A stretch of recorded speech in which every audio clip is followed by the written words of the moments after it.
Welcome to Cop or Not, the series where we review the newest VR games and tell you our honest opinions on them. In this episode, we're looking at Blade Sorcery Nomad. Purchase links down in the description. Blade Sorcery Nomad has finally reached a full release, building on its reputation as one of the most immersive and physics-driven VR combat experiences. Originally released as an early access title, tailored to standalone VR platforms, the game has constantly evolved, offering players an extensive range of melee, ranged, and magical combat options. Now, with its full release, Nomad has pushed the bar even further. The Crystal Hunt update introduces a fresh and exciting new mode that adds more purpose and structure to the game, transforming it from a pure sandbox into something with more direction. Crystal Hunt brings with it an engaging dungeon crawling experience and adds depth to the game for those who want more than just physics-based combat scenarios. Blade Sorcery Nomad has always excelled at delivering realistic, interactive combat with an almost sandbox-like approach. The hallmark of the game is its physics-based engine, which allows for a truly visceral experience in weapon handling. Every weapon feels distinct, and the interaction with NPCs is impressively dynamic. Enemies react to each blow with a lifelike physics response, making the game feel gritty and satisfying. Now, with added voiceovers and interactions with characters such as the Baron. You're most welcome to the Baron's bounty.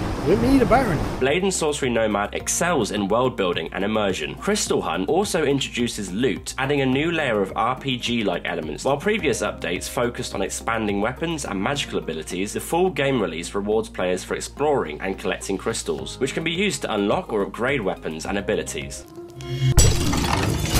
This system gives a sense of progression, encouraging players to revisit dungeons and experiment with different combat approaches to optimize their loadouts. One of the standout aspects of Crystal Hunt is its procedurally generated dungeons, which gives players a new experience with each playthrough. By making each dungeon unique in layout, item placement, and enemy spawns, the update maximizes replayability, ensuring that the hunt for crystals feels fresh each time. If you're enjoying this review and want us to make more of this series, click that like and subscribe button, and comment what game you want us to review next. Graphically, it's still a step down from its PC VR counterpart, and it can noticeably struggle to render some elements quickly, and can be slow when loading up a map. However, it's still an impressive feat managing to get a game with procedurally generated elements to still smoothly work on a standalone headset. Crystal Hunt is a substantial and game-changing update for Blade Sorcery Nomad, elevating it from an impressive VR sandbox to a full-fledged game with rewards and replayability. By combining its robust combat system with exploration-based objectives, Nomad manages to feel more like a fantasy action RPG, whilst keeping its sandbox roots intact. The update is a big win for the VR community, offering more value and depth to a game that already set the standard for VR melee combat. Therefore, it's a Dyad certified cop.